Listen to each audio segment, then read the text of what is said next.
Hi beauty babes, we're back today with another video. If you have not already, subscribe to my channel. Subscribe, turn on those post notifications. The bell is down below. You will get a notification every time I post. So today we're here with the story of how my princess made her grand entrance to the world. I found out that I was pregnant with Navi in September of 2017. My pregnancy was hectic, to say the least. I will not go into that, though, because it was very traumatic, and I experienced a lot of trauma with it. Very heartbreaking at times. But my princess is here now, and I would not trade her for the world. So today, I'm going to tell y'all how she made her grand entrance. Navi was due May 25th of 2018. She decided to come early, to say the least. She made her grand entrance in May 5th of 2018. I had started losing my mucus plug 2 weeks before delivering Navi. If you're a mom, you know exactly what I'm talking about. If you're not, the mucus plug is basically like this big, maybe bigger, maybe smaller, but it's what holds the baby in the sack.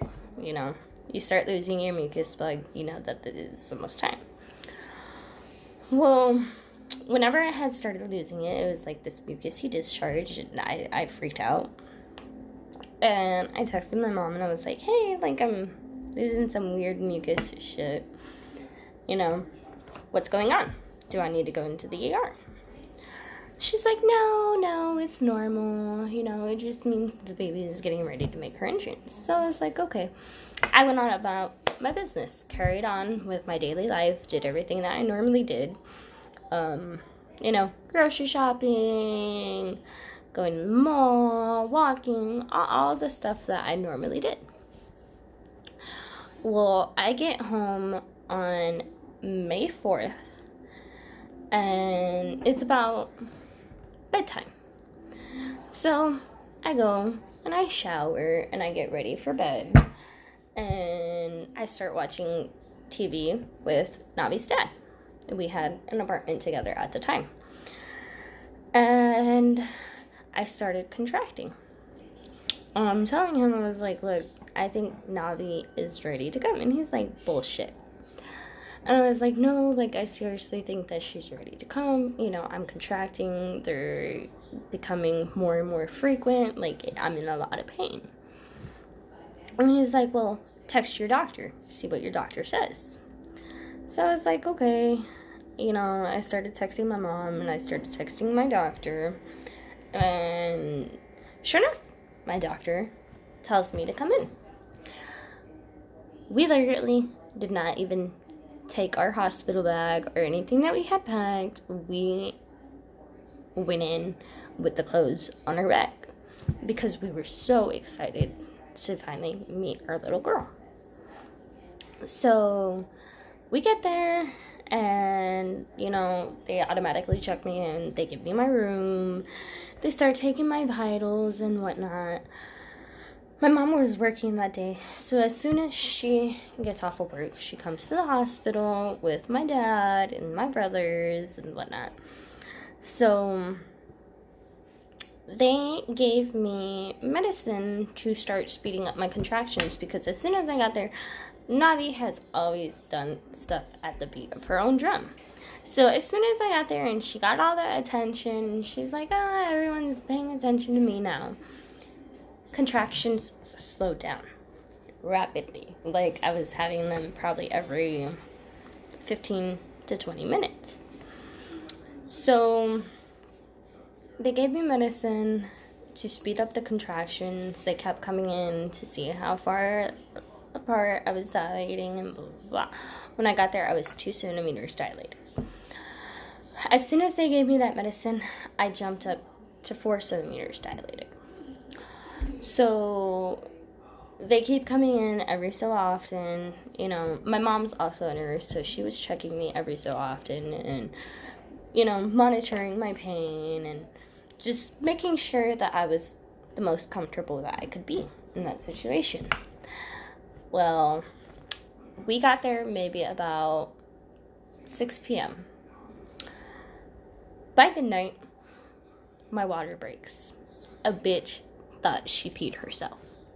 I was so embarrassed because I was laying in my hospital bed and I just feel like this gush, and like it felt like a waterfall basically.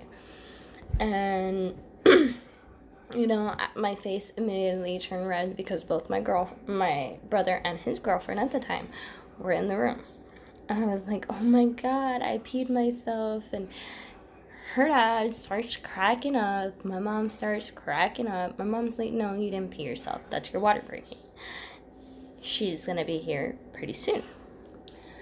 So the nurse comes in. You know, they change my gown. They change my sheets. Then they give me more medicine to the point where I could no longer get up. I couldn't get up out of the bed anymore, so if I had to pee, it was either pee on yourself or they had brought in like one of those sitting potties and they put it next to the bed, so my mom and Steven would have to help me get out of bed so I can pee. Well, that night they told me that I could no longer eat because I was going to be delivering Navi the next day. So a bitch was mad and hungry and cranky. So the next morning they come in, they check to see how much I had dilated more. I was 7 centimeters. Well, I was no longer feeling contractions, to be honest. I felt her move, I could feel her kick, I could feel her, you know, being active and whatnot, but I was no longer feeling contractions. Well, my mom tells me, if you don't get the epidural at a certain amount of centimeters, you're not going to be able to get it. So I was like, okay, fine, bring the epidural in, because I was scared that as I'm going to push, I'm going to be in so much pain, but then I can't request the epidural anymore. So they came in, they made everyone leave the room, which made me anxious, and I was a nervous wreck because the needle is pretty big and they're sticking that right in my back.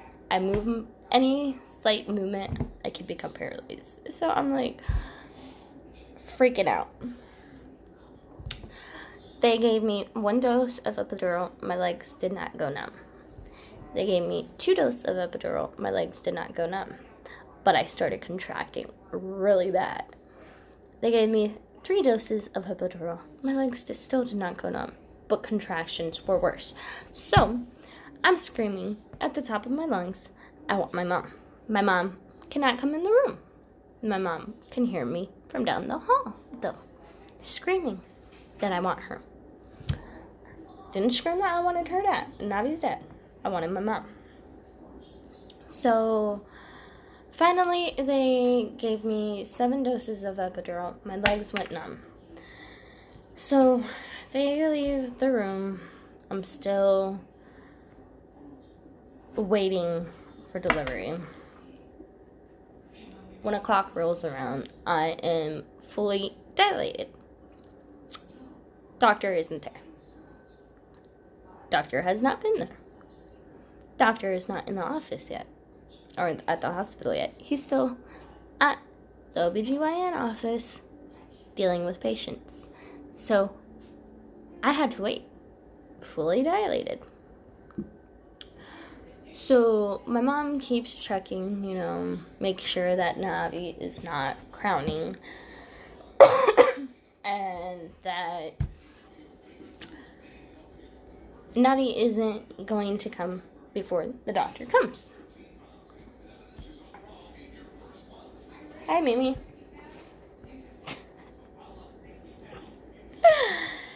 So I was also trying to hold off because my lovely grandma had not made it there yet to witness Navi come into the world.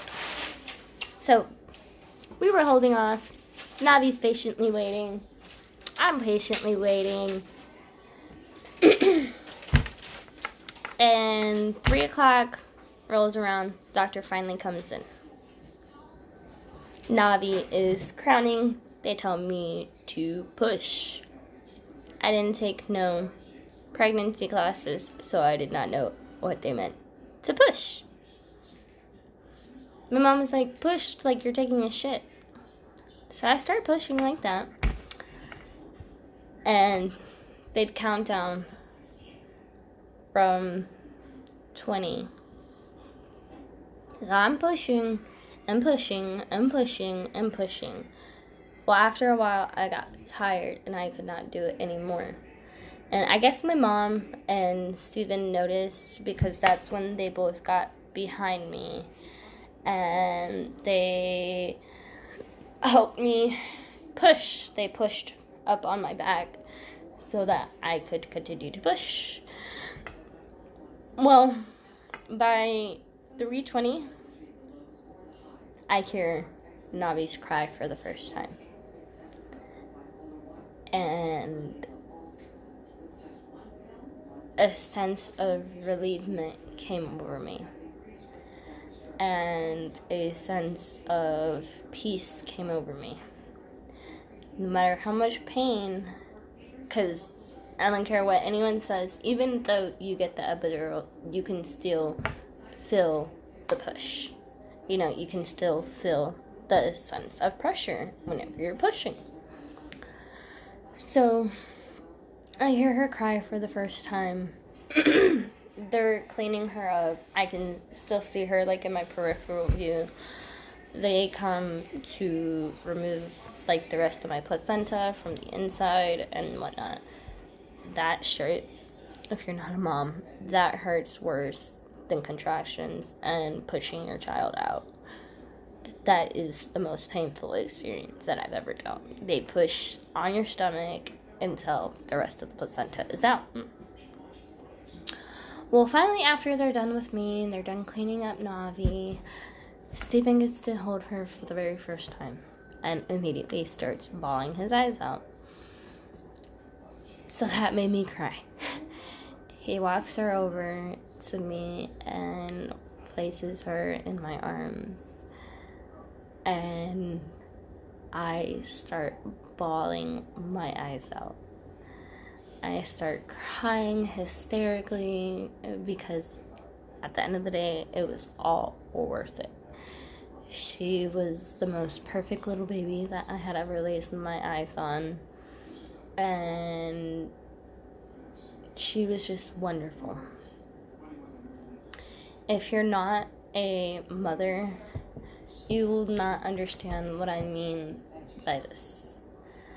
You don't know true love until your kid is placed in your arms for the first time. You don't know what it is to love in full until your child is in your arms for the very first time, and you get to see them, and you get to hold them, and you get to smell them, and you get to just feel their presence up against yours. And it's one of the most beautiful experiences that you can ever witness as a mother. And it's truly amazing. Navi and I were in the hospital for 3 days before getting to go home.